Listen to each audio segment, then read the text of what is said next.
Xo'p, past simple was were haqida gapirishamiz sizlar. Bundan oldin birinchisi to be ni esa bo'laylik. To be nima edi? To be. Ha, ikkisi qachon edi? To be ni qachon ishlatadi? Emiza, ha? To be ni biz aytganiki, odam bilan narsa, shaxs va narsani kimligini aytishda, qandayligi, rangi, yoshi, millatini aytishda to be ni ishlatamiz, to'g'rimi? Masalan, biz kimligimizni aytganimizda I deymizmi? Qo'lmi deyadi.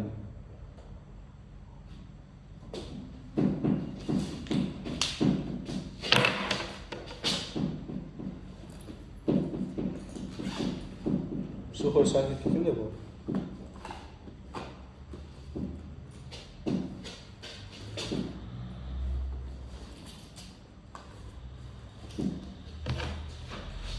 Xo'p, I yana bo'ladi, am bo'ladi. I am teacher. Men kimman? Ustozman desam, bu yerda men kimligimni aytayman, qaraymiz. Yana odamni yoki narsani qanday aytsa. It is new phone. Bu nima? Bu yangi telefon desa, to be bo'lyapti. Narsani qandayligini aytishyaptimi? Yana odamga nisbatan she is nima? Beautiful. U chiroyli. Qiz bolaga nisbatan bu, she ni kim bo'lsa, Oysha xola. Tushunarlimi? Xo'p, qaraymiz. Endi buni past simple dagi shakli qanaqa bo'ladi? Past simple da qaranglar. I ga endi he, she, it. Bunga nima bo'ladi? Was bo'ladi. We, you, they. Bunga were bo'ladi. Endi qaraymiz. Mana shu gapni men past simple ga o'tkazaman. Men hozir o'qituvchiman, ha? Bir yildan keyin aytamanki, men o'qituvchi edim deyman. Bu payt o'qituvchi bo'lmayman chunki. Tushunarlimi? Qaraymiz. I am nimaga o'zgaradi? I was a teacher. Men o'sha payt o'qituvchi edim deb aytaman. Tushunarlimi? Mana. It is new phone. Mana bu yangi telefon. To'g'rimi? 2 yil o'tgandan keyin nima bo'ladi? O yangi eski bo'ladimi? Endi aytaman. Bu yangi edi desam qanaqa bo'ladi? It was a new phone. U bitta yangi telefon edi. Ha? Hozir esa mashina bosib ketgan, sinib ketgan. She is beautiful. U chiroyli. To'g'rimi? Endi bu chiroy nima? Chiroy baribir o'tkinchimi? Ha? Bilasizmi? Ha, qarib qoladi. Qarigandan keyin chiroy o'tib ketadi. Bu uylar aytadi, yoshligida rasmni ko'rsatib, mana bu rasm shunday chiroyli qiz bo'lganman deydimi? Shunday chiroyli edi desa qanaqa bo'ladi? My grandma was bo'ladimi? Was beautiful.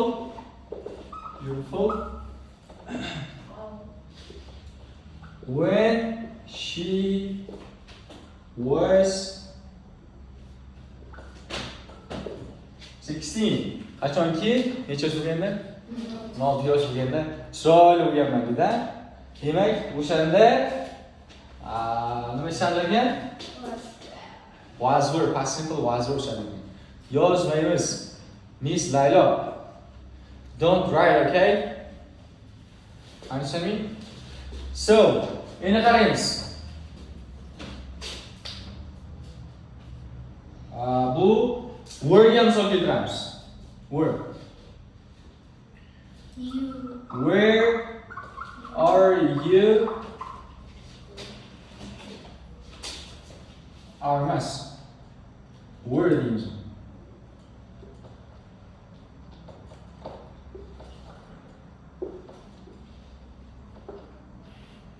Ko'rinmayapti.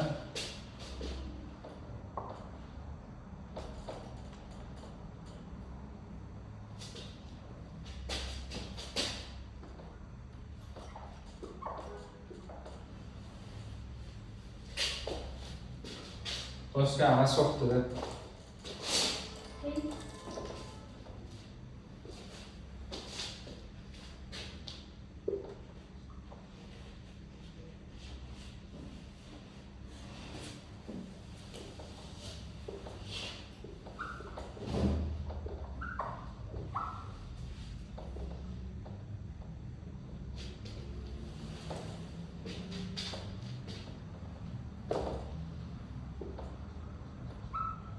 Savol mana where nima degan?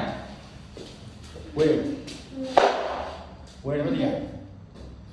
Qayer degan-a? Qayer degan.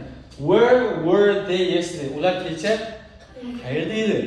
Endi nima deymiz? They were at the concert. Ular qayerda edi? Konsertda edi. Kecha sevishganlar kuladi, o'rtinchi fevral. Ha? Ular konsertga bordi. Demak, bu past simple bo'lyaptimi? Mana, word isadi. Nima deysiz? Ustoz yana ikkita o'yinmi? Qani? Where were? Tushundingmi? Bu so'roq olmoqchi, bu esa yordamchi fe'l. Tushundingmi? Qiyin emasmi? Endi inkorni aytamiz. Mana shu gaplarni menga inkorni aytgach qanaqa bo'ladi? Mana buni inkor menga aytadi, Laylo aytadi. Mana bu gapni inkor qanaqa bo'ladi? Laylo? I was not qo'shiladiga I was not a teacher. Men o'qituvchi emasdim. Was not deb qisqartmasi qanaqa bo'ladi? Wasn't bo'ladi. Were not deyishi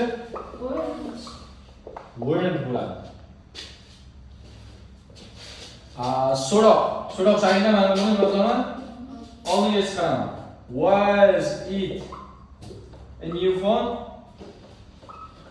Nima degan tarjimasi? Bu yangi telefon edimi? Tushundingmi? Demak, to be ni o'tgan zamon shakli was were ekan. Bu fe'l kesimli emas, ot kesimli, ya'ni faqatgina ot sifatlar bilan ishlaymiz bunda, fe'l bilan ishlaymiz. Tushundingmi? Kim tushunmadi? Men tushunmadim, lekin. Xo'p, savollar bormi mavzu bo'yicha? Savollar bo'lmasa, unda like, podpiska dedim. Comment, qo'rqitamiz, yozib qo'yamiz bitta.